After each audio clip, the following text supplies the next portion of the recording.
আসসালামু আলাইকুম। আজকে আপনাদের মাঝে আবারও একটা ভানমারার মিশরি তাবিজ নিয়ে আলোচনা করব। তো আজকে যে তাবিজটা নিয়ে আলোচনা করব এটা একটা মিশরি তাবিজ। মিশরি পুরাতন তাবিজ, সুলাইমান নবীর আমলের একটা তাবিজ।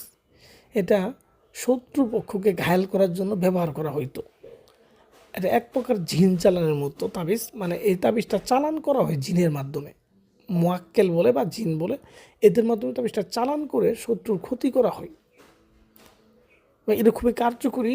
হ্যাঁ, এটা একটু সময় লাগে। আপনার ৭২ টনে আপনার ৭২ ঘন্টা লাগতে পারে, ২৪ থেকে ৭২ ঘন্টা সময় লাগতে পারে এই তাবিজটা মানে কাজ হইতে। ঠিক আছে, এটা তাবিজ করার পরের টাইম আর কি। কিন্তু তাবিজটা খুবই গুরুত্বপূর্ণ কাজ করে, এগুলা যুদ্ধক্ষেত্রে কাজ করা হয়েছে অনেক ক্ষেত্রে। তো যারা শত্রুকে ঘায়েল করতে চান, ঠিক আছে, শত্রুকে ঘায়েল করতে চান, বিভিন্ন কবিরাজ তান্ত্রিকের মাধ্যমে চেষ্টা করছেন কিন্তু ব্যর্থ হয়েছেন। তো সেই ক্ষেত্রে আপনি নিজে এই তাবিজটা ট্রাই করে দেখতে পারেন। এই তাবিজটা কিন্তু একটা কন্ডিশন আছে, সেটা হচ্ছে যার জন্য করবেন সে আপনার শত্রু হইতে হবে, মানে শত্রু পক্ষের জন্য তাবিজটা করতে হবে। আপনি অযথা যদি একটা লোকের করেন তাহলে তো হবে না। সেই লোকটা আপনার ক্ষতি করছে বা আপনার সাথে অত্যাচার করছে বা আপনার যে কোনো একটা দিক সমস্যা করছে, সেই ক্ষেত্রে যদি আপনি এই তাবিজটা করেন তাহলে কিন্তু কাজ হবে। কারণ এই তাবিজটা শত্রু পক্ষের জন্য তাবিজটা তৈরি করা হয়েছে, মিশরি তাবিজ। তো যারা করতে চান, হ্যাঁ, তারা এটা খুব সাবধান চিন্তা ভাবনা করে করবেন।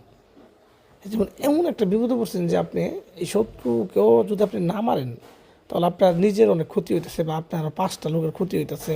এক কথায় বলে যে দেওয়ালে পিঠ ঠেকার মতো অবস্থা হয়ে গেছে। তখন তারা না করলে আপনি বাঁচবেন না। সেই ক্ষেত্রে কিন্তু আপনি এই তাবিজটা করবেন। তো যারা করবেন, তো কীভাবে করবেন আমি বিস্তারিত বলে দিচ্ছি। কিভাবে তাবিজটা লিখতে হবে, কিভাবে তাবিজটা কী দিয়ে লিখতে হবে, লিখার পরে তাবিজটা কী করতে হবে, আমি সুন্দরভাবে আপনাদের বিস্তারিত বলে দিচ্ছি স্টেপ বাই স্টেপ। আপনারা আমার কথাগুলো শুধু শুনেন, হ্যাঁ, আর আমি যেইভাবে বলবো ঠিক ওইভাবেই করবেন। প্রথমত তাবিজটা যেহেতু কুফরি মিশরি তাবিজ, এটা করতে হবে যে কোনো শুক্রবারে। যে তাবিজের সাথে মিশরি দেখবেন ওইগুলো শুক্রবারে করতে হবে। শুক্রবারে নামাজের পর, জুমার নামাজের পরে তাবিজগুলো করতে হবে, নামাজের আগে করা যাবে না। নামাজের পরে নিজের ঘরে বসেই করতে পারবেন। নিজে ঘরে বসেই বুস পাতার উপরে তাবিজটা লিখতে হবে।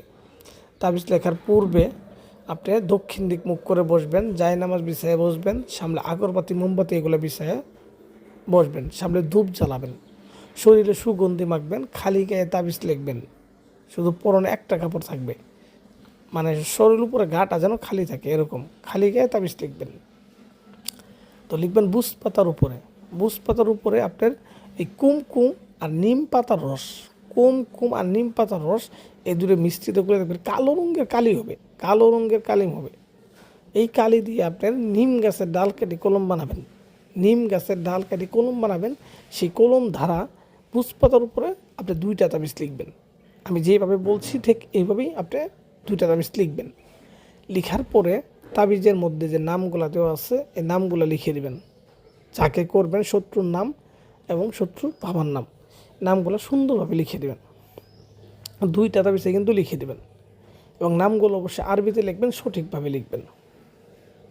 লিখার পরে তাবিজের ওপর পৃষ্ঠায় লিখবেন যে আপনার শত্রুর কী ধরনের ক্ষতি চান, মানে আপনি কী করতে চান। চোখ অন্ধ করা, প্যারালাইসিস করা, পঙ্গু করা বা মেরে ফেলা, যে কোনো কিছু লিখলেন, মানে আপনার যেটা ইচ্ছা ওটা লিখলেন। লিখার পর এই তাবিজটা 2টাতেই লিখবেন, 2টাতে একই অবস্থায় লিখবেন। হ্যাঁ, এবং 2টা কিন্তু এক ব্যক্তির জন্যই লিখবেন। তো 2টা আবার 2 ব্যক্তির জন্য লিখলে কিন্তু হবে না। 2টা এক ব্যক্তির জন্যই লিখবেন, আর একদিনে এক ব্যক্তির জন্যই কাজ করতে পারবেন। তো এইভাবে লিখলেন। লিখার পরে 2টা তাবিজের মধ্যে আতর দিবেন, আগরবাতির ধোঁয়া দিবেন। এগুলো তাবিজের মধ্যে দিতে হবে, কারণ এটা জিন চালান তো, এটা আতর দিতে হবে বেশি করে। এবং যে আতরটা দিবেন দেখবেন যেন সুগন্ধি আতর হয়, মানে প্রচুর সুঘ্রাণ বের হয়েছে এরকম মানে আতর দিতে হবে।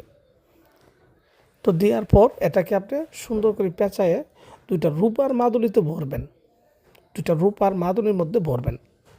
হ্যাঁ, ভরার পরে তাবিজ 2টাকে আপনি একটা মোমবাতি জ্বালায়ে মোমবাতি জ্বালায়ে একটা করে নিয়ে তাবিজে, মানে এই তাবিজগুলো মোমবাতি জ্বালিয়ে আলোর মধ্যে আগুনের মধ্যে তাপ দিবেন। তাপ একটাকে প্রচুর তাপ দিবেন, দরকার বলে তাবিজটা অন্য কিছুর মাধ্যমে ধরে তাবিজটা তাপ দিবেন, প্রচুর তাপ দিবেন।